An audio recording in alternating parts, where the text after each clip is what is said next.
He thought he knew how this would go.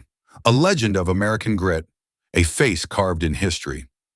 Clint Eastwood, stoic, respected, untouchable, sat across from Alexandria Ocasio-Cortez on live national television. The segment was supposed to be civil, measured. Just another morning panel with polite disagreements and practiced smiles. But then he said it. One word, wrapped in calm dismissal, emotional, aimed not at her policies, but at her personhood. AOC didn't raise her voice. She didn't storm out. She just looked at him, steadily, silently, and with a voice steadier than thunder, she began to speak. What followed wasn't a meltdown. It wasn't a takedown. It was a moment America couldn't unhear. A moment where legacy met accountability. This story is dramatized, but its emotions are not. The people, the pain, the pushback, they speak to truths we've lived, even if this exact exchange never aired. Sometimes fiction tells the deeper truth, and sometimes one woman's quiet clarity can shake the very ground under a giant's feet. The studio was colder than it looked on screen. Under the glow of studio lights, everything gleamed. Chrome-trimmed coffee tables, perfectly placed flag pins, the glass desk that reflected the faces of whoever sat behind it. The crew moved like shadows, silent, quick, practiced. Cables were taped down with surgical precision. The walls, a smooth palette of red, white, and steel blue, evoked a patriotism so sanitized it could have come from a focus group. This was American Square, the political talk show known less for its journalism and more for how well it wrapped conflict and civility. But on this morning, something was different. Something was coiled beneath the surface, like static waiting to leap. At 7:46 a.m., Clint Eastwood arrived early, just like always. He walked in through the back corridor without assistance, still moving like a man who'd rather limp than lean on anyone. His charcoal gray blazer looked worn but intentional, like it had been folded over 1,000 courtroom chairs and backroom deals. He didn't smile. He didn't need to. The room adjusted around him the way people adjust when thunder rolls in without warning. He took his seat at stage left. Not a word, just a slow crossing of the arms and a single nod to the crew. His eyes didn't wander. He knew what was coming, or so he thought. She didn't enter like a politician. She entered like someone who'd been told too many times she didn't belong, and walked in anyway. Alexandria Ocasio-Cortez didn't have an entourage. No blinding camera flashes, no excited whisper from the interns, just the faint click of her heels against the floor. Her blazer was sharp cut, ivory white against a black blouse, collar clean, lipstick subdued but defiant. A single pin glinted on her lapel, Bronx etched in gold. She paused, just for half a second, then she looked around, not to admire, to assess. Her eyes moved from the overhead rigging to the host chair, then to the stack of cue cards clutched too tightly in Daniel Everett's palm. She saw everything, the forced smile on the makeup artist's face, the unease in the teleprompter text posture, the way Clint's body didn't shift an inch in acknowledgement. She took her seat, stage right, not a word. The silence between them wasn't awkward. It was loaded. In the control room, someone whispered, "We shouldn't have booked them together." Another replied, "Too late now." From above, it looked almost cinematic. Two figures seated across from each other, divided by a desk and a gulf of history. On one side, the cowboy of American conservatism, hardened, revered, unchanged. On the other, the insurgent congresswoman from the Bronx, young, sharp, unshaken. A producer in the wings muttered, "Do not cut to break early, no matter what." Daniel Everett, the host, adjusted his tie for the third time. His job was to keep things smooth, predictable, but there was something in the air he couldn't script his way around. It smelled like wood smoke and ink and unfinished business. The red light on the main camera blinked once, then turned solid. Live. He took a breath and smiled like a hostage trying not to trigger the bomb. "Good morning, America. This is American Square. I'm Daniel Everett, and joining me today are two names you already know." But by that point, America wasn't watching him. They were watching her and him, waiting for the spark to catch. 30 minutes before the cameras rolled, The green room didn't feel like a waiting space. It felt like a fuse, short and taut, just one spark away from unraveling. The coffee machine hissed softly in the corner, but no one dared make small talk. Not with Clint Eastwood already seated in the far corner, his leg crossed over the other, sipping black coffee from a mug that read, "No excuses." He didn't look up when the producer approached him, clipboard in hand, trying to review the segment outline. Clint waved it off, never breaking his stare from the silent TV mounted in the corner, running last night's headlines on loop. "She talks fast," he said abruptly, his voice low, gravelly, like it had been aging in oak. "But I've seen storms come and go. They make noise. Then they pass." The producer didn't reply. She just nodded and stepped back, making a quick note. Though what kind of note could possibly prepare her for what was coming wasn't clear. Across the hall in a smaller, more cramped side room, Alexandria Ocasio-Cortez sat with one leg crossed, a porcelain cup of peppermint tea resting in her palm. She wasn't scrolling through her phone. She wasn't reviewing talking points. She was staring at the corner of the room, the way someone does when they're not thinking about what they're about to say, but why they have to say it. Her blazer, sharp and crisp, had no sign of wrinkle or haste. Her hair was pulled back with care, her lipstick neutral but unmistakably deliberate. She looked less like a guest preparing for a panel and more like a witness preparing for testimony. A young staffer, a girl who looked barely out of college, headset slightly askew, hovered near the door, unsure if she should interrupt. Finally, she stepped closer and whispered, "Just so you know, he won't respect you." AOC turned her head slowly without surprise and looked the girl in the eye. She smiled, just slightly. "He doesn't have to," she said, "but he'll hear me." There was no bravado in her tone, no anger either. It was calm, measured, even reassuring. But the way she said, "He'll hear me," landed like a promise. The kind of promise people remember long after it's been made. From the hallway, someone called out, "2-minute warning."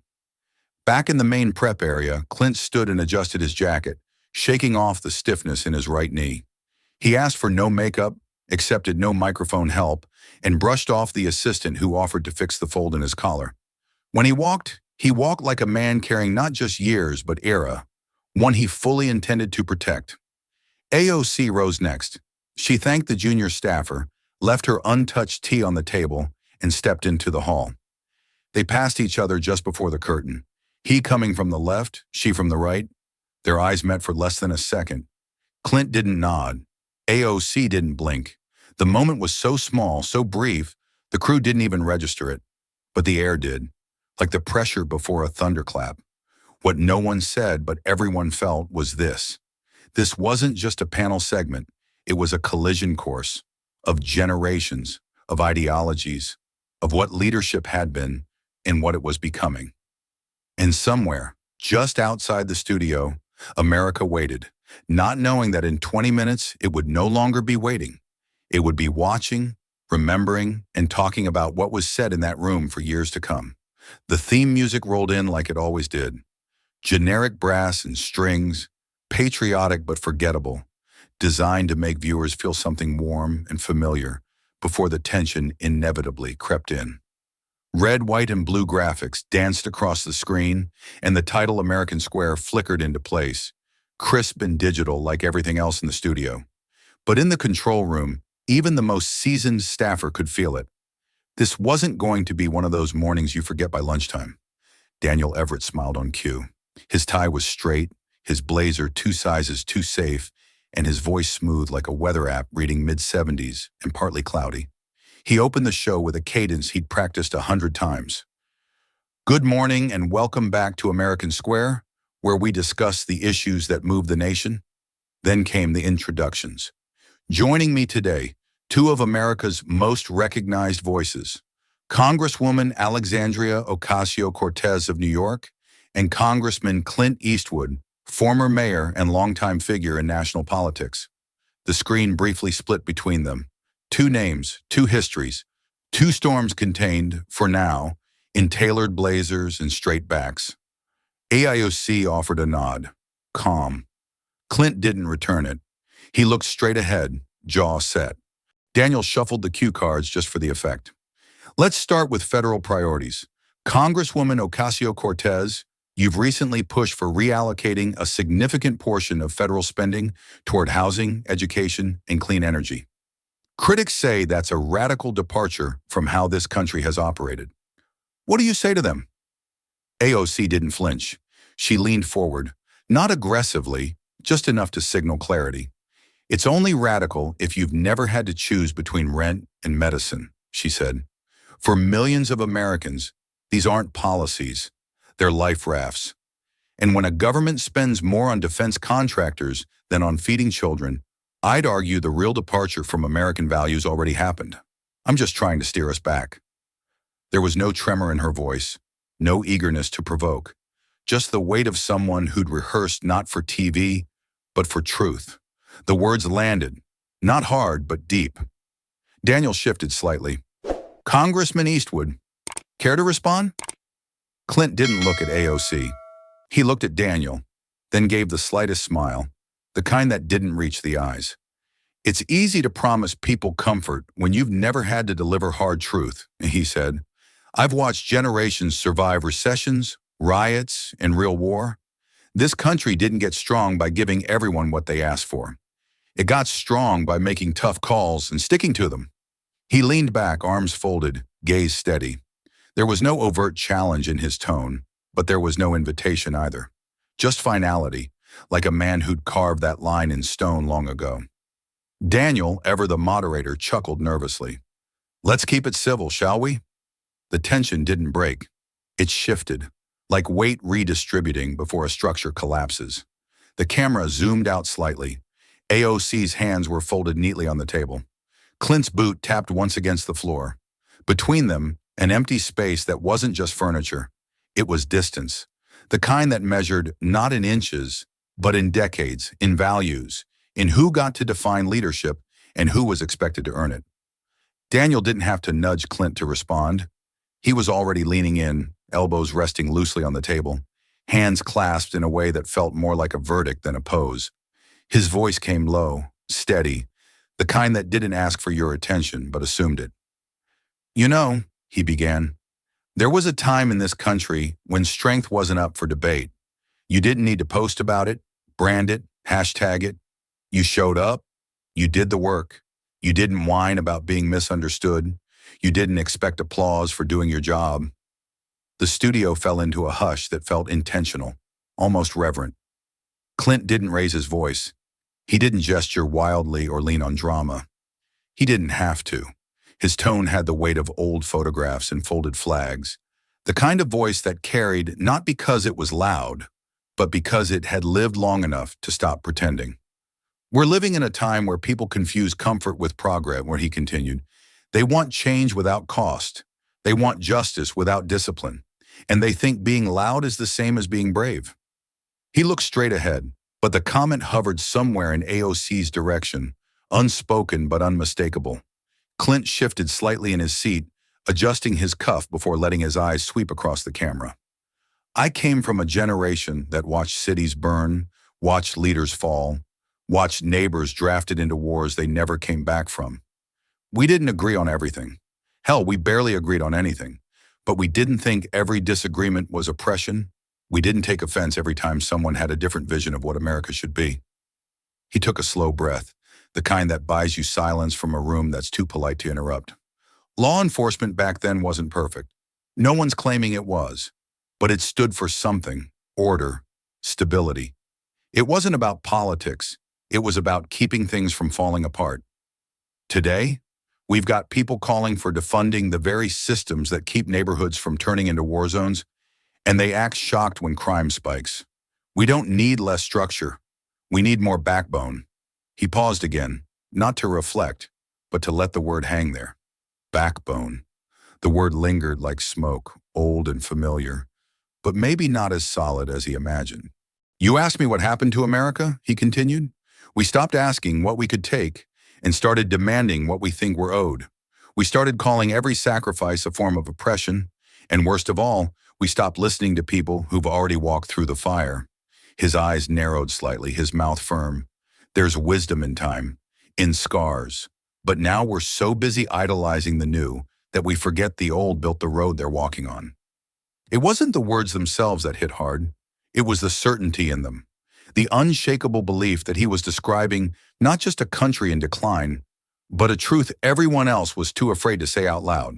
And for some watching, that belief echoed their own fears. That America had traded strength for softness, grit for grievance. But for others, including the woman seated across from him, those same words felt like something else entirely. Not wisdom, but resistance.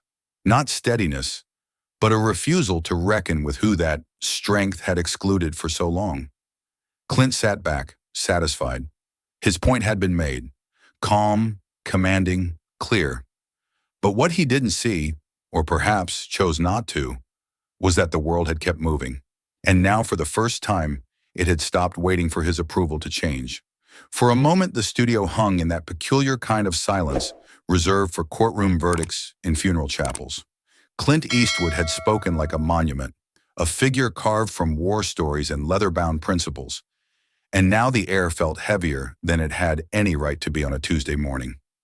Daniel Everett glanced at AOC, clearly hoping she'd either pivot gently or smile it off. Something safe and forgettable. She did neither. Alexandria Ocasio-Cortez didn't rush. She adjusted her seat slightly, just enough to signal readiness, not challenge. Her hands remained folded on the desk. Her eyes didn't roll, didn't glare. They locked on Clint with the precision of a scalpel, not a sledgehammer. Strength, she said quietly, isn't the ability to endure injustice. It's the courage to confront it. The line didn't explode. It sliced. A murmur rippled through the studio audience, low, like shifting gravel. Some people leaned in instinctively, drawn toward the gravity of her voice. Others crossed their arms, unsettled, uncomfortable. One woman in the third row lowered her phone and just stared, brows slightly furrowed. Even the cameraman nearest AOC's side adjusted his angle, not for better lighting, but because something in the posture of the room had changed. AOC kept going, calm but unrelenting.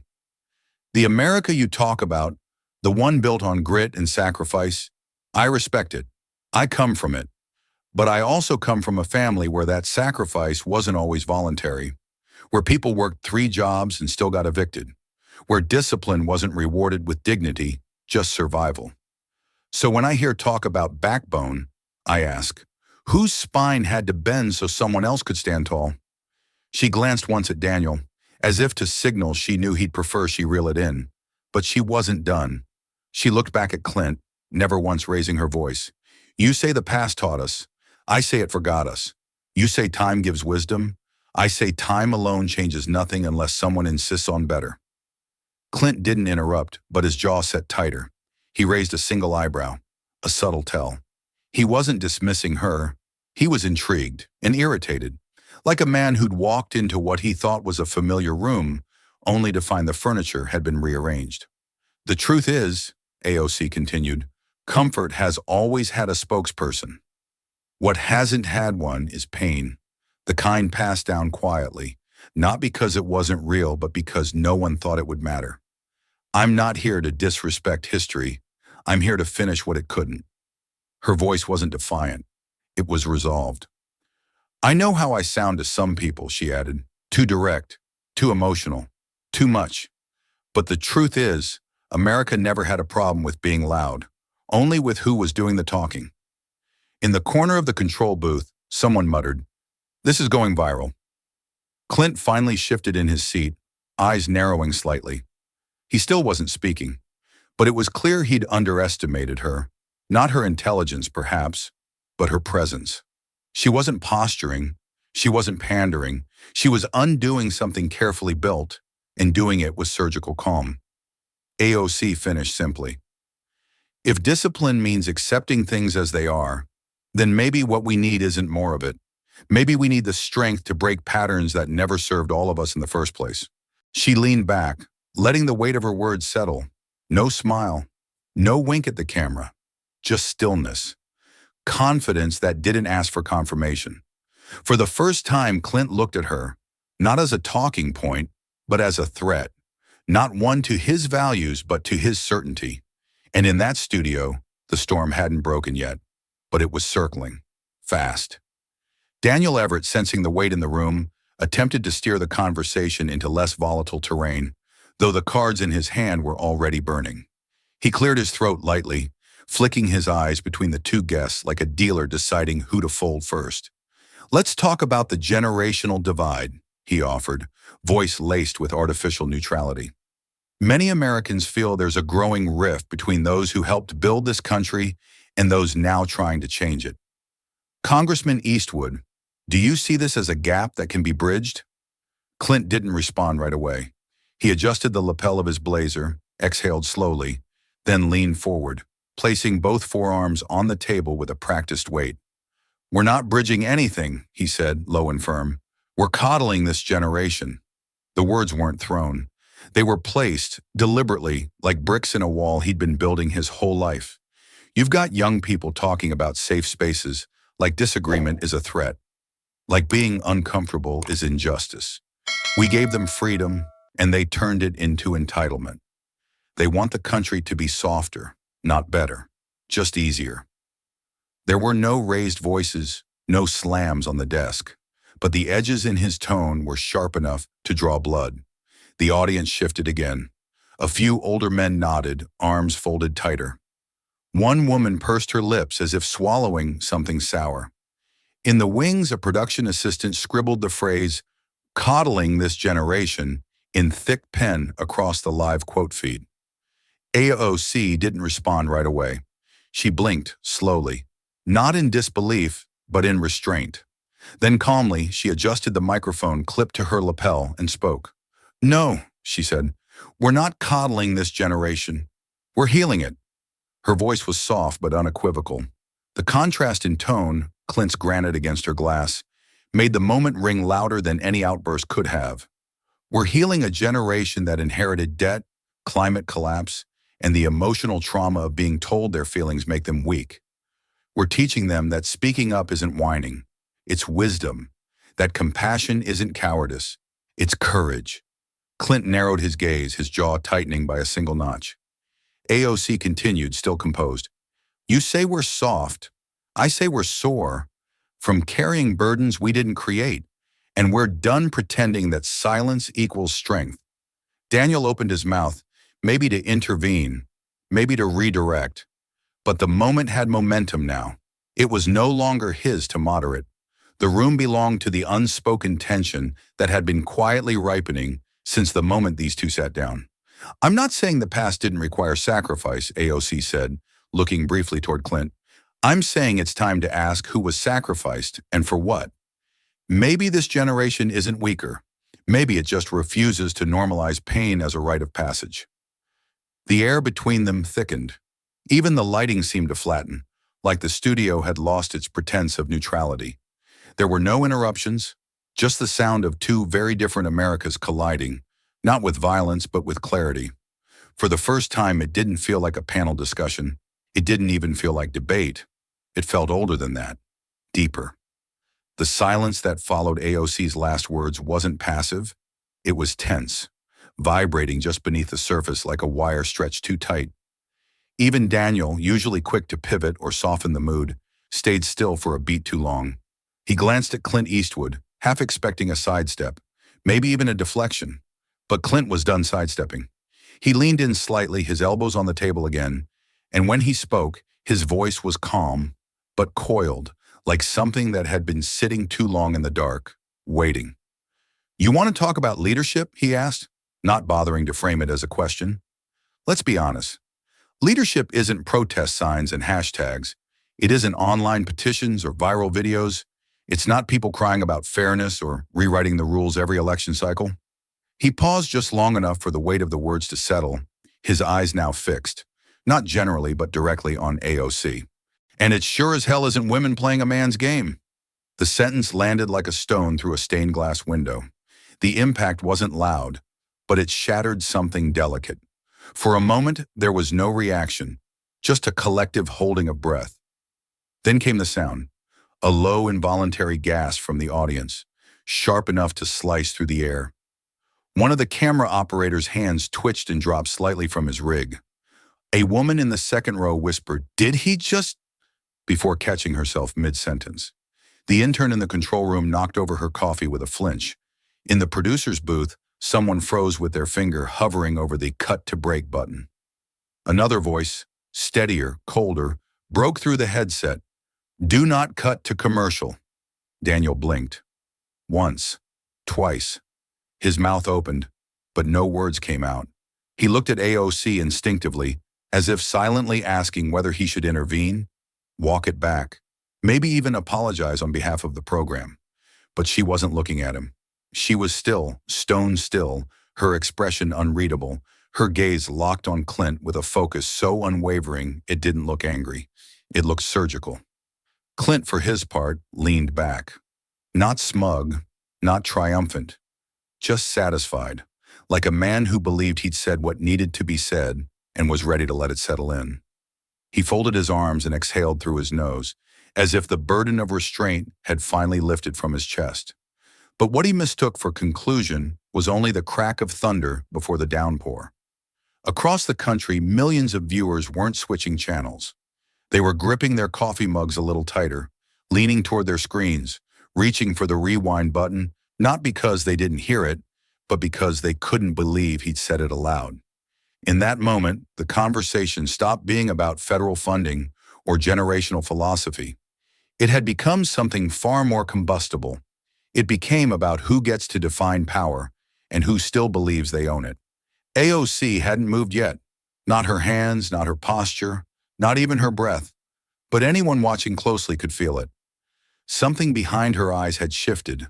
Not broken, not flared, shifted. As if she had been preparing for this exact moment, not for weeks or months, but for a lifetime. The air in the studio turned electric, not loud but pulsing, like the moment just before lightning splits a tree in half. The audience didn't speak. Daniel didn't speak. Clint, for once, didn't either, because now it was no longer a matter of opinion. It was a moment of truth, and AOC wasn't going to answer with noise. She was going to answer with history. She didn't speak. Not right away. Not even after 5 seconds, which on live television feels like an eternity. Alexandria Ocasio-Cortez sat perfectly still, her shoulders square, her hands gently folded on the table. She didn't blink rapidly or adjust her microphone. Her lips didn't purse. Her jaw didn't clench. She just stared, calmly, steadily, directly at Clint Eastwood. And in that silence, something far louder than any rebuttal began to rise. Narrator. Not because she was frozen, but because she was calculating. The kind of calculation that doesn't come from panic or anger, but from precision, from years of being underestimated, talked over, dismissed, smiled at, interrupted, and expected to nod along. It was the silence of someone who knew exactly what had just happened, and who knew that if she let it hang there long enough, the weight of it would do more than her words ever could. Clint leaned back in his chair, arms crossed, the corners of his mouth twitching, as if to say he'd expected pushback and was ready for it. But what he hadn't prepared for was stillness. What he hadn't expected was for her to give his comment room to echo, to let it stand naked in front of millions, with no immediate attempt to soften, redirect, or debate. She didn't save him from it. She let him sit in it. Daniel Everett, seated in the middle of this growing chasm, fidgeted in his chair. The silence was devouring him. His cue card suddenly felt useless in his hands. He gave a little cough, the nervous kind that tries to reset the air in a room, and glanced between the two guests. Still nothing from AOC.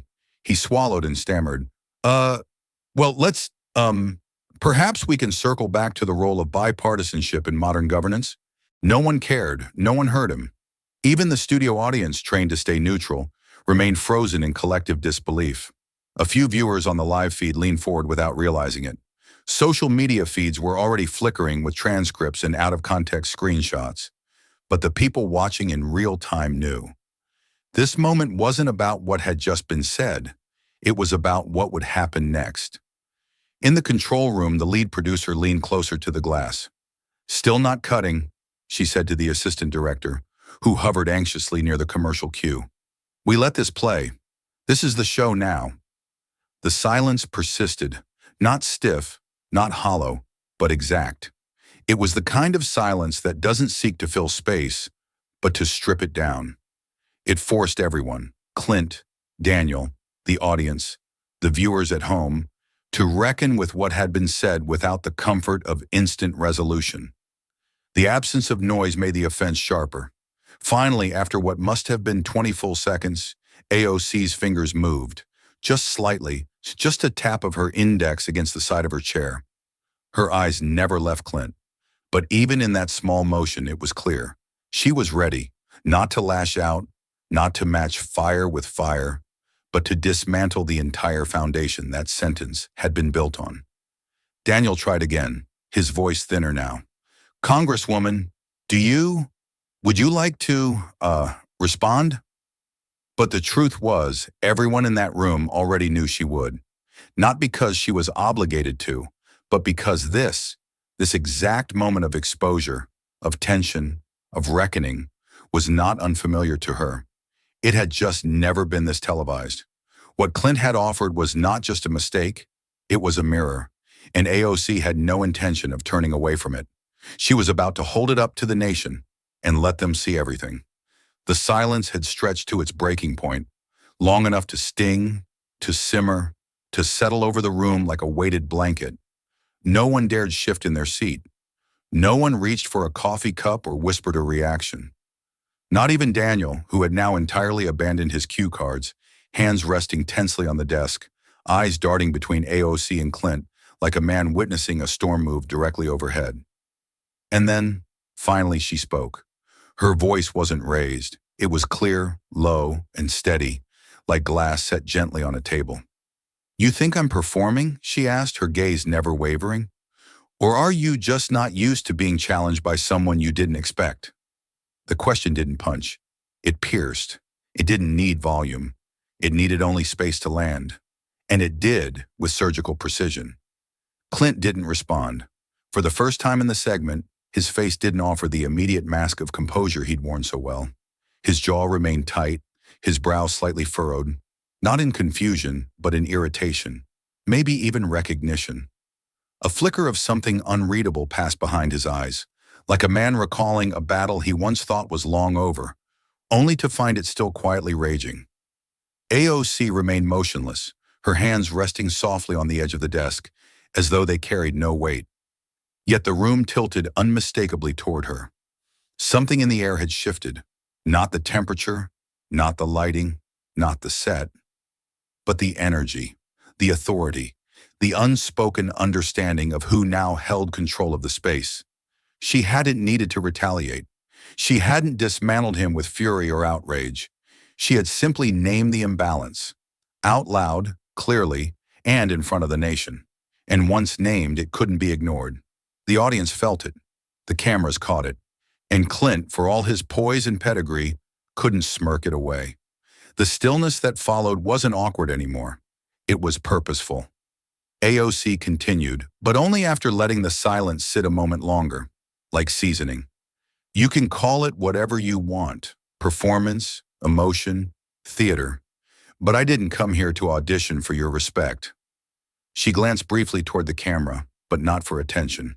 It was something else, something almost quieting, a signal to anyone watching who'd ever been made to feel small for speaking up. "I came here to tell the truth, and the truth doesn't always arrive in a suit you recognize." Still, Clint said nothing, not because he didn't have the words, but because, perhaps for the first time in a long while, he sensed they wouldn't work the way they used to. Daniel swallowed hard and opened his mouth again, but it was too late. The room was already tilting. The shift wasn't explosive, it wasn't dramatic, but it was irreversible. Power had moved, not with noise, not with force, but with stillness, and everyone felt it, especially him. She could have raised her voice. She could have let anger bleed into her words, slammed her hand down, called his comment exactly what it was. But Alexandria Ocasio-Cortez didn't need noise to make an impact. She understood that power, real power, comes not from volume, but from intent. So instead, she breathed in, quiet, steady, and then began to speak with a clarity so calm it made the moment hit harder. "You talk about leadership like it's only earned through silence. she said, eyes never leaving Clint. Like the quieter you are, the more serious you must be. But sacrifice isn't silence. Sacrifice is showing up with the truth, even when it's inconvenient, especially then. No one moved. Even the cameras, mounted and robotic, seemed to lean in. You say you built this country with grit and hard decisions, she continued, but so did the women who scrubbed hospital floors through the night and still got called girl in the morning. So did the farm workers who never saw their names on a ballot but kept voting with their bodies every day. They bent over rows of a system that never fed them back. Clint's face didn't twitch, but his gaze shifted slightly, just enough to betray that he was listening. Deeply, and maybe reluctantly, feeling the ground beneath him inch away. AOC's voice didn't harden, it deepened. You frame strength as restraint, but if you've never had to fight just to speak, then you don't get to call someone else's voice too loud. You don't get to set the decibel of our worth. She adjusted slightly in her seat, but not for show. Just for space, to allow the next line to rise fully, untouched. I didn't get here by accident, she said. I got here by earning every damn seat people tried to keep me from. I wasn't handed a microphone. I built one out of scraps. And every time someone told me to wait my turn, I carved a new lane instead. In the third row, a young woman's mouth parted, eyes wide, not in disbelief but in recognition. Somewhere backstage, a crew member whispered, "She's not even at full power yet." AOC wasn't speeding up. She was building, slowly, precisely. You say hashtags aren't leadership, she said, but you know what else isn't? Belittling people who dare to hope out loud? You think being online means being unserious? Tell that to the kids who organize marches with a Wi-Fi signal in a borrowed Chromebook. Tell that to the single mom live streaming her eviction in real time because her government forgot her ZIP code exists. She let that land. And then, with no shift in expression, no swell of emotion, she delivered the line that left the air in the room too thick to breathe. You said this isn't a game for women, but maybe the only reason it ever looked like a man's game is because men wrote the rules. A sound, a sharp intake of breath, a murmur, maybe even a choked-back laugh, ran through the audience. Daniel Everett sat frozen, jaw slightly open, completely unsure whether to intervene or stay out of the way. AOC, unfazed, looked ahead. Not to gloat, not to finish Clint off, but to finish the thought. Leadership isn't just about what you've survived. It's about what you refuse to accept as normal. Clint shifted again, subtly, arms uncrossing now, one hand tapping against the table in slow rhythm. It wasn't frustration. It was something closer to recognition, a reluctant acknowledgement that he was no longer steering this moment. She was, and she didn't need permission.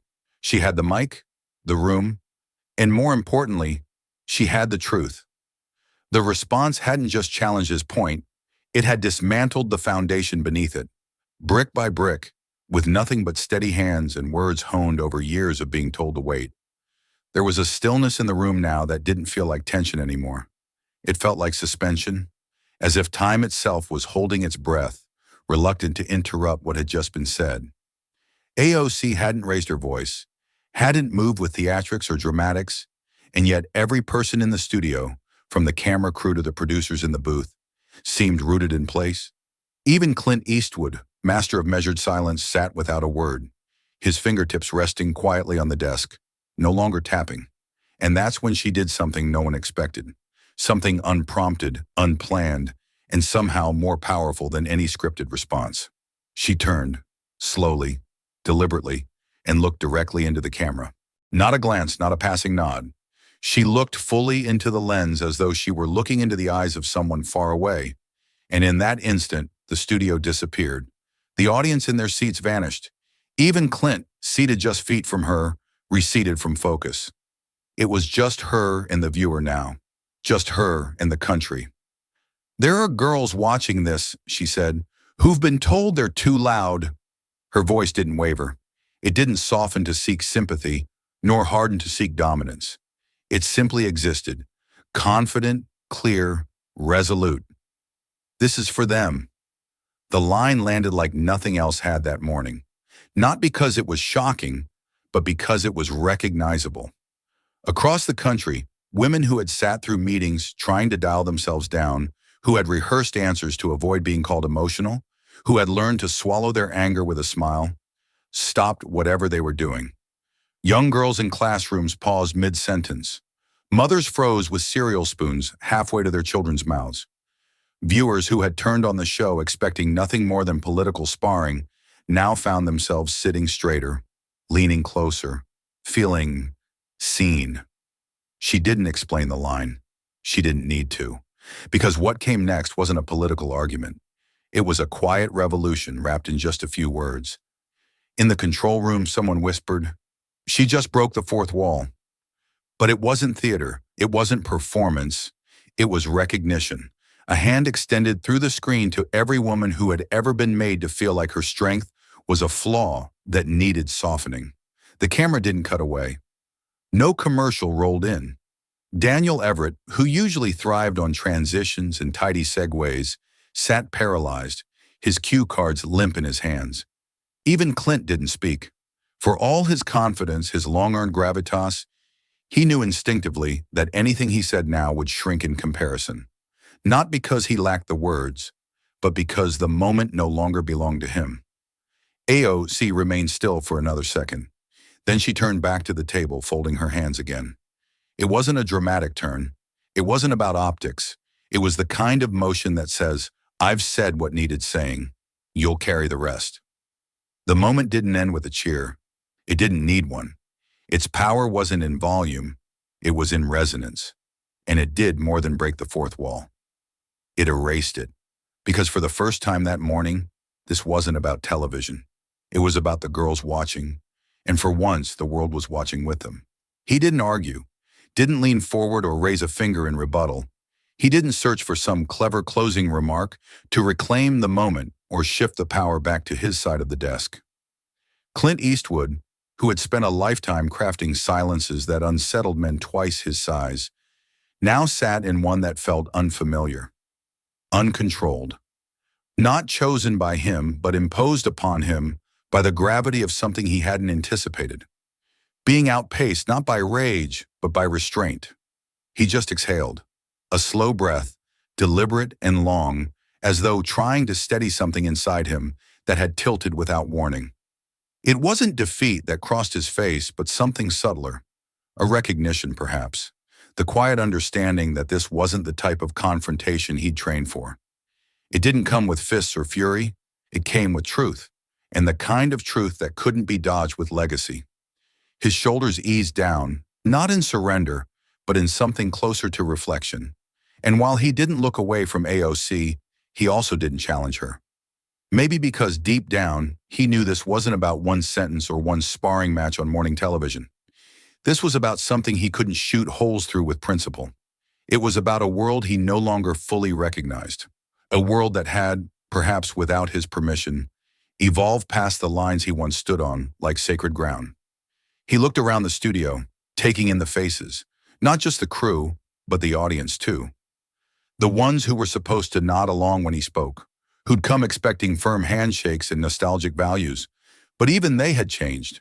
There was something in their eyes now, still respect perhaps, but tempered by something else, something like curiosity, maybe even discomfort, as if they too felt that a threshold had been crossed and there was no going back. Daniel Everett remained still, no longer attempting to moderate or rescue. He knew what every person in the room now knew. The energy had shifted, and Clint, for all his experience, wasn't holding it anymore. Clint didn't speak again, not because he had nothing to say, but because he understood that anything he said now would echo, not with force, but with fatigue. And the last thing he wanted to do was sound tired in a room where momentum had changed hands. Across from him, AOC sat poised, not triumphant, not smug, just grounded. A presence he could no longer dismiss as youthful fervor or internet fame. She hadn't defeated him. She'd revealed something larger than him. And that truth, more than any insult, was what settled over him now. Not humiliation, not rage, just the realization that the world was moving forward. And for the first time in a very long while, Clint wasn't the one leading the way. There was no reset button, no clever segue or commercial break could stitch the moment back into the script. But Daniel Everett, ever the professional, tried anyway. He cleared his throat, adjusted the stack of cue cards that now felt utterly irrelevant in his hands, and offered up a line that sounded almost absurd in the aftermath of what had just happened. "Well," he said, his voice a shade thinner than before, "let's turn to polling data." It hung in the air like a deflated balloon. Even he knew it didn't land. The attempt to shift into numbers and margins felt like trying to cover an earthquake with a sticky note. But protocol was protocol, and the show had to continue even if no one in the studio was pretending it was the same show anymore. Clint Eastwood responded first, not because he wanted to, but because the question was directed at him. His voice, usually warm with gravel and quiet command, now sounded distant, measured but mechanical. "Polls reflect emotion, not durability," he said. "People get excited about ideas, but ideas don't always survive pressure." He didn't elaborate.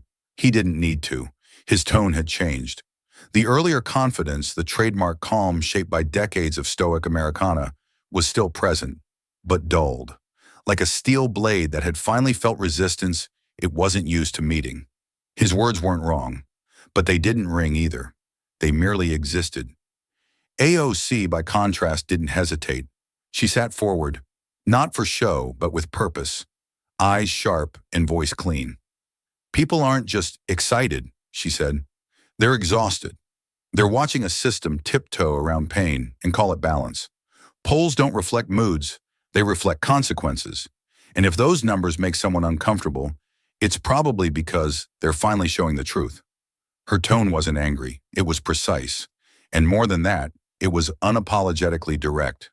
The version of herself she had walked in with, the measured lawmaker, the calculated communicator, was still there.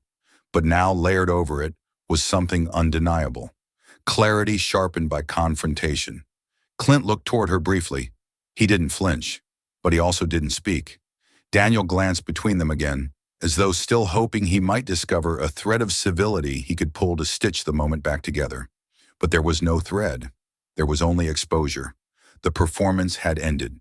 The facade, thin to begin with, had collapsed under the weight of truth neither side could disguise any longer. Even the studio lights felt harsher now, as if they too had dropped the pretense of neutrality. The audience, once politely still, had turned completely silent. Not disengaged, but captivated in a way that suggested they knew they were witnessing something outside the ordinary rhythm of television. Something unedited, something that wasn't going to wrap up cleanly in a soundbite. The conversation limped forward, but the energy didn't follow. The usual back and forth of opinion and rebuttal had flattened into something quieter and heavier. Clint gave one-line answers, each more cautious than the last. AOC didn't press or pivot. She didn't need to. She had already shifted the room's center of gravity, and she wasn't trying to drag it back. By the time Daniel introduced the next topic, the segment wasn't really about politics anymore. It was about presence, one that had dimmed and one that had crystallized. The temperature hadn't changed, but everyone in the studio was colder now, not because of what had been said, but because of what could no longer be undone. The show hadn't even gone off the air when the first clip hit TikTok. 14 seconds, no cuts. Just AOC staring into the camera and saying, "There are girls watching this who've been told they're too loud. This is for them." The caption read simply, "She didn't blink." Within 5 minutes, the video was reposted more than 10,000 times. By the time the next segment started on American Square, it was already a trending sound. Across platforms, timelines filled with screenshots, quotes, hastily clipped video segments ripped directly from the live stream. On Reddit, a thread titled, "Clint Eastwood met his match, and she was seated the whole time," surged to the top of our politics within 30 minutes. A pinned comment read, "This wasn't a debate. It was a generational exorcism." On X, hashtags exploded in all directions. Hashtag AOCV's Eastwood. Hashtag she didn't blink. Hashtag not your game. The most viral tweet of the morning showed a split-screen image. Clint Eastwood in Gran Torino, squinting through a porch door. AOC on the morning show, arms folded, eyes steady. The caption read, The cowboy just got outdrawn. No yelling required. But it wasn't just pundits and meme pages. It was the quiet ones, the everyday viewers. A sixth-grade teacher in Colorado filmed her class watching the clip and posted it with the caption, "They stopped talking." These kids never stop talking. A woman in Detroit uploaded a video of her daughter, 12 years old, hair braided down her back, watching AOC in silence, then whispering, barely audible, "She sounds like me." That single whisper was replayed tens of thousands of times, not because it was loud, but because it echoed. Influencers, who usually posted beauty tutorials or book hauls, stopped their schedules to stitch the clip. One simply stared into the camera and said, "I've never seen someone hold space like that. She didn't dominate. She didn't perform. She just stayed." Podcasters dropped impromptu reaction episodes. Instagram flooded with black and white quotes. On LinkedIn, a career coach shared a short essay. Leadership isn't always about having the last word. Sometimes it's about not backing down when the room goes silent. The moment spread not like a wildfire, but like a heartbeat. Measured, unstoppable, and most of all, felt. Of course, not everyone embraced it. Conservative commentators scrambled to reframe the narrative. One op-ed titled "AOC's Dangerous Theater," where emotion masquerades as authority, made its rounds. Another cable show called it an ambush against a veteran public servant, but even the backlash gave it fuel. The more people tried to downplay it, the more undeniable it became. The attempt to dismiss it only proved her point, that strength is often punished when it doesn't look like what we've been trained to expect. And in the background of it all, AOC said nothing. No victory tweet, no retweet, no selfie from the green room. Her silence wasn't absence. It was authority. She didn't need to ride the wave because she had created it. The real-time reactions weren't coordinated. They weren't orchestrated. They were organic, raw, spontaneous. They weren't shouting. They were witnessing. Because sometimes what goes viral isn't rage or spectacle. Sometimes it's a woman refusing to blink, while the whole country holds its breath. The storm didn't stay online. It filtered into living rooms, classrooms, office hallways, and quiet kitchens, where the coffee had long gone cold, but no one was getting up to pour another cup. The segment that aired that morning wasn't just seen, it was felt, especially by those who'd never thought of political TV as something that could reach them where they lived. In homes across the country, mothers texted daughters, not with links to the full interview or talking points, but with short, simple messages. "You need to watch this," or "She reminded me of you." Some messages didn't even contain words, just a heart emoji, a time-stamped clip, and a quiet sense of pride only mothers understand. For a generation of women who had spent their careers softening their tone to be heard in boardrooms or their voices to be taken seriously in meetings, it wasn't just a response, it was recognition. They saw themselves in the composure, and they saw their daughters in the fire behind it. At community colleges and liberal arts universities alike, professors wheeled in screens they usually reserved for TED Talks and documentaries. In one sociology class, a tenured professor stopped mid-lecture and said, "Forget the reading. This is what power looks like when it changes hands." A few hours later, a gender studies department uploaded an unofficial discussion guide titled "Civility, Silence, and the Politics of Tone, AOC versus Clint Eastwood." In debate clubs and journalism classes, the footage wasn't shown as an example of confrontation. It was dissected as an exercise in presence. Meanwhile, in more conservative spaces, the reactions were complicated. In veterans' halls from California to Pennsylvania, men who had once idolized Clint's stoic masculinity watched the clip with furrowed brows. Some scoffed, muttering that the world was losing its backbone.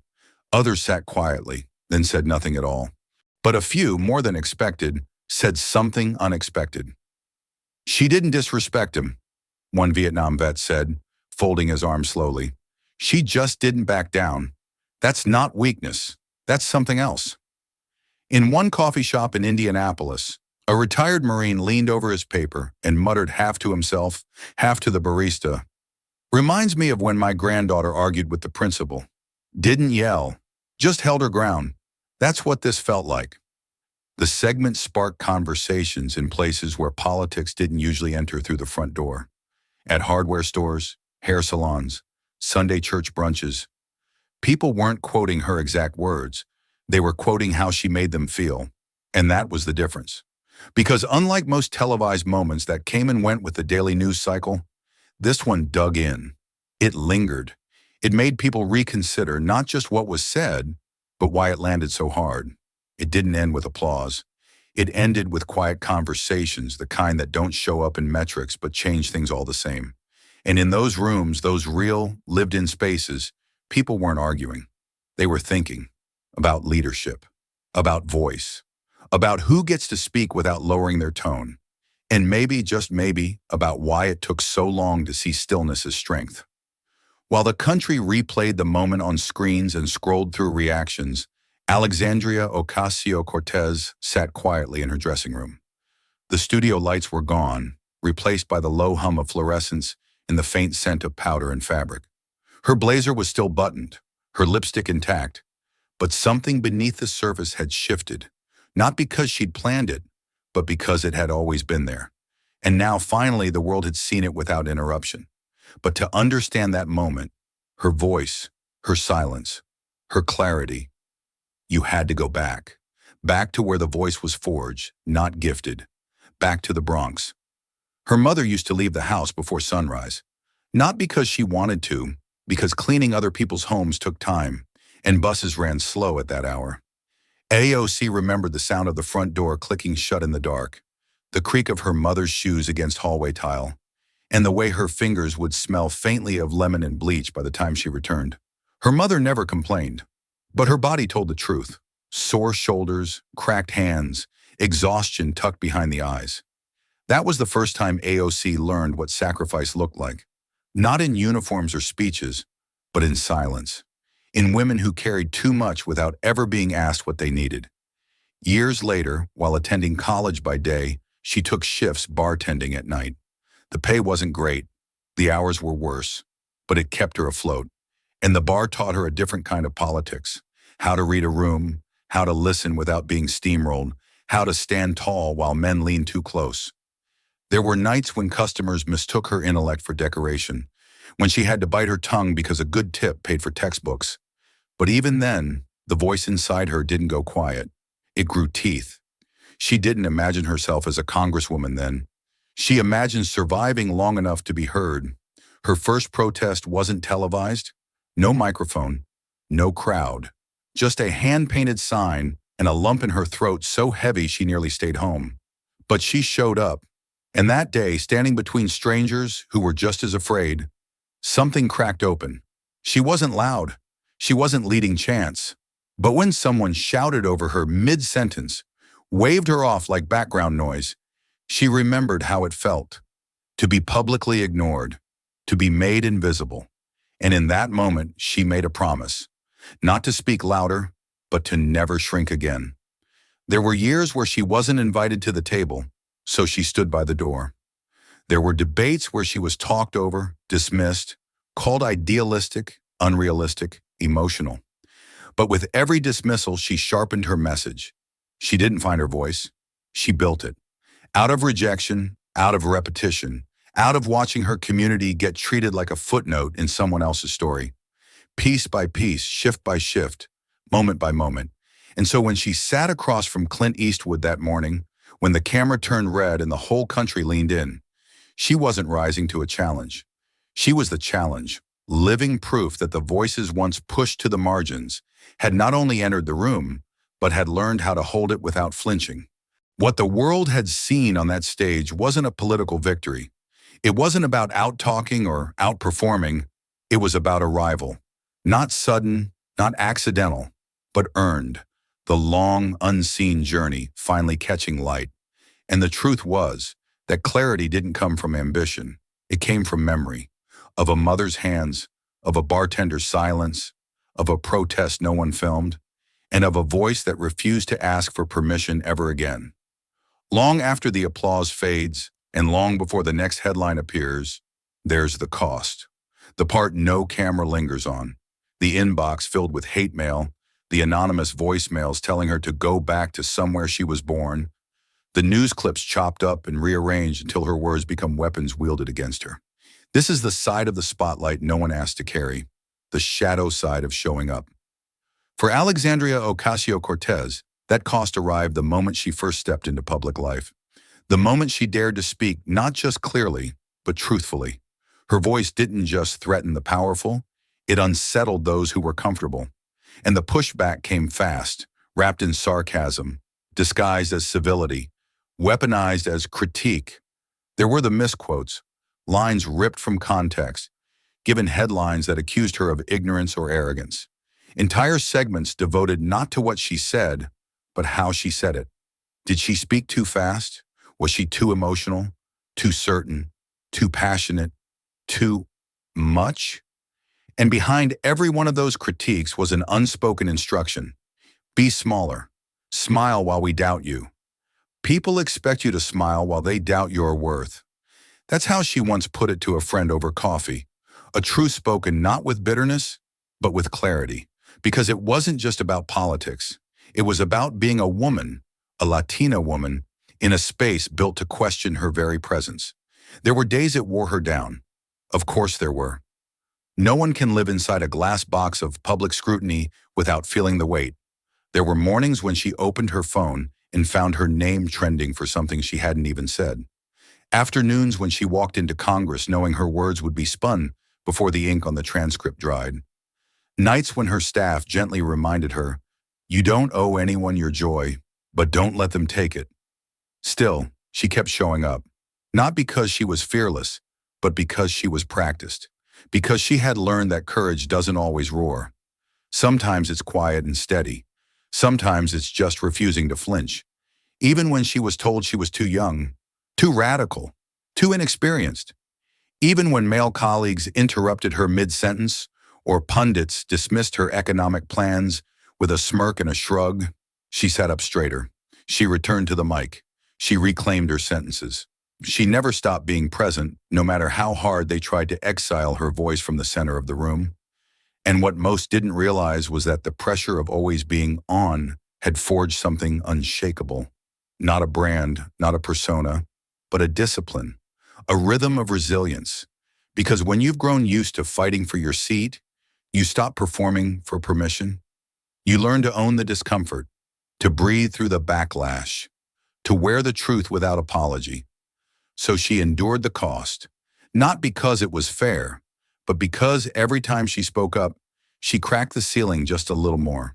Not for herself, but for the girl who hadn't found her voice yet and was watching, quietly, to see if it was worth the price. The morning air in Monterey was still sharp with salt and cedar, the kind that carried more memory than chill. The ranch stood quiet, a modest sprawl of aged wood and open fields that had seen seasons come and go without ever bowing. Clint Eastwood sat by the window in a well-worn chair, his elbows resting on the armrests like they had hundreds of times before. But this time, the silence wasn't a shield. It was reflection. The journalist sat across from him, recorder on the table, questions prepared, tone respectful but unafraid. She didn't push. She didn't have to. Clint had agreed to the interview with only one condition. It wouldn't be about redemption, just clarity. "I said what I believed," he began, his voice low, deliberate, "and I don't take it back." There was no bite in the words, just gravel. Not defiance, but gravity, the kind that came with age, with having stood still long enough to feel the world shift beneath you. He leaned forward, adjusting the cuff of his sleeve as if steadying the weight of his own legacy. "I grew up in a world that measured strength by stillness, where you didn't talk feelings, you just did your job, took care of your family, didn't ask for praise." He paused, gazing out the window, where the hills rolled in muted tones of gold and gray. "What I said on that stage," he continued, "came from that place, that version of America, the one I knew." But then, for the first time, his fingers tapped the armrest, lightly, unconsciously, a break in rhythm. "Doesn't mean I didn't feel the shift," he said after a while. "Doesn't mean I didn't see something different in her." The words sat in the air longer than he probably intended. The journalist stayed quiet. letting the silence stretch. She held the room, he admitted, didn't raise her voice, didn't blink, just stood there like she'd been standing her whole damn life, waiting to be seen. He shook his head slowly. That's not how we did it in my time, but maybe leadership looks different now. Doesn't mean I have to like it. There was no concession, no fanfare, just a man acknowledging the water had changed while he was still holding the map of an old coastline. Behind him, the walls were lined with film memorabilia, still shots, posters, awards gathering a fine coat of dust. A museum of a life built on grit and gravel. And yet now, in this quiet corner of California, Clint seemed aware that legacy wasn't just about what you built, but about how you let it be challenged. The interview ended not with a handshake, but with a nod. As the journalist packed her bag, she turned once more. Do you think you'd say it the same way if given the chance again? Clint didn't flinch. He didn't smirk. He just looked out the window, eyes narrowing against the morning light. I don't know, he said, but I'd listen harder. And with that, the conversation ended, not with thunder, but with the slow, unmistakable sound of old ground giving way to something new. In a world built on instant reactions where every second begs for a retweet, a soundbite, a follow-up thread, she said nothing.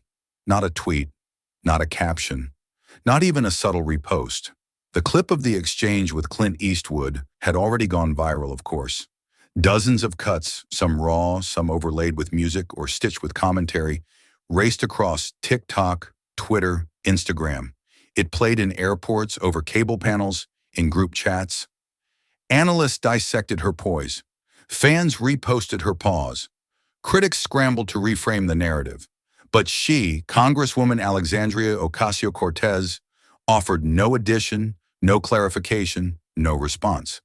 And in that silence, something unexpected happened. People began to lean in harder. They watched the clip again, not because it had been retweeted by her account, but because she didn't. Her absence wasn't an oversight. It was an invitation, a challenge almost, a demand that the words, the stare, the stillness stand on their own without the scaffolding of spin. In the days that followed, her office released no statement. There was no press conference, no campaign email, nothing to monetize the moment. And that restraint, the refusal to capitalize, told its own story. It told of confidence, of a woman who no longer needed to explain herself, of someone who understood that sometimes silence is the mic drop. Staffers fielded requests, dozens. National outlets begging for an op-ed. Late-night shows offering their most coveted time slots. She declined them all. She said what she needed to say, one aide told a reporter on background. Now she's letting it echo. And echo it did. In barber shops and book clubs, on the floors of universities, and in the back pews of churches, people weren't just discussing the confrontation. They were discussing her restraint. The moment wasn't being flattened by repetition. It was growing in her silence, taking on a life that belonged not to her, but to those who saw themselves reflected in it. She went back to work. She attended hearings, answered calls from constituents, reviewed policy briefs. To anyone not paying attention, it might have seemed like business as usual, but to those watching closely, it was clear she was choosing presence over performance. When asked by a local Bronx reporter if she planned to respond to Clint's post-interview remarks, she smiled politely and said, "I think he already heard me." That was all. And maybe that's what made it powerful. The fact that she didn't scramble to defend or double down. The fact that she let the truth, raw and unpolished, stand on its own. Because strength isn't always volume. Sometimes it's the decision to stop speaking when the point has already landed. What struck people wasn't just her silence. It was why she held it. Not out of fear, not out of calculation, but out of clarity. She understood the moment had transcended her. It didn't belong to one debate or one network or even one name. It had become something larger, a cultural recalibration. And her job now wasn't to steer it. It was to trust it. And in that quiet, AOC reminded the world of something few politicians ever grasp, that not every truth needs a sequel. Some just need space. To be seen, to be heard, and to keep ringing long after the noise dies down. There was no parade, no official recognition, no golden plaque mounted in a hallway of power. And yet something undeniable shifted that day. Not just in the studio, not just between AOC and Clint Eastwood, but in the undercurrent of how this country listens, really listens, to a woman who refuses to bend. And what that mirror reflected was a reckoning far bigger than two names on a Karen. It reflected decades of expectations, of silence mistaken for respect, of boldness mistaken for arrogance. It exposed who we listen to by default and who we asked to prove themselves twice before being heard once. The legacy of that morning wasn't the clash. It wasn't even the words exchanged. It was the aftermath, the stillness that followed, and the people who filled it with realization. It was the teacher in Houston who paused her lesson plan and played the segment for her civics class. It was the teenage girl in Minneapolis who edited the viral clip and captioned it, "She looks like me." It was the father in Ohio who rewound the footage, not because he agreed, but because something about her steadiness unsettled him in a way he couldn't dismiss. It was the veteran who whispered to his granddaughter, "That kind of courage is harder than war." In schools, classrooms buzzed with energy. Girls sat up a little straighter. Some raised their hands faster. Some didn't. But they all noticed, not just what she said, but how she said it. The calm, the conviction, the refusal to shrink to fit a space designed for smaller stories. Interns watched on cracked phone screens, earbuds in, eyes wide. They saw more than a viral moment. They saw possibility, not in the spotlight, but in the poise, in the patience, in the power of not flinching when the room tilts against you. And in one quiet kitchen, under the hum of a refrigerator and the clink of a coffee spoon, a woman whispered something to herself she'd never dared to say aloud. "It's not that I'm too much. It's that they've expected too little for too long." She didn't cry when she said it. She didn't post it to social media. She just stood there, taller than before, because for the first time, her reflection felt honest. That is legacy, not the headline, not the applause, but the quiet shift, the ripple, the redefinition of what power looks like and who gets to hold it. Because in a world trained to reward the loudest, she made silence thunder. In a system that told her to wait her turn, she showed up anyway. And in a country that still debates whether women like her belong, she didn't just take space, she became it. That's a story that will be told years from now, not as a clash of generations or a battle of ideologies, but as the moment a woman stood still, stood strong, and the world finally stood still with her, just long enough to listen. Personal reflection. This wasn't just a debate, it was a moment that challenged how we define strength. AOC didn't raise her voice to be heard. She lowered the room's noise with her presence. Clint Eastwood, a symbol of American stoicism, didn't lose. He faced a truth bigger than ego. Leadership is evolving. What we witnessed was not disrespect, but a passing of perspective. A mirror held up to power, not to shatter it, but to sharpen it. True change doesn't always roar. Sometimes it simply refuses to flinch. Question for you. Have you ever had to stay silent, not out of fear, but because your truth was strong enough to speak for itself? How did that moment shape you? If this story touched you, don't let it stop here. Like, share, and subscribe to Alexandria Rising Stories, where every voice matters and every story echoes far beyond the screen. This story is a fictionalized and dramatized narrative created for educational, inspirational, and storytelling purposes. While it may be inspired by real public events, people, or societal issues, it includes imagined dialogue, reconstructed scenes, and character interpretations meant to highlight broader themes of justice, dignity, and resilience. Any resemblance to actual events or individuals beyond public knowledge is purely coincidental. We do not intend to defame, mislead, or harm, but to invite reflection and meaningful conversation. Thank you for watching Alexandria Rising Stories.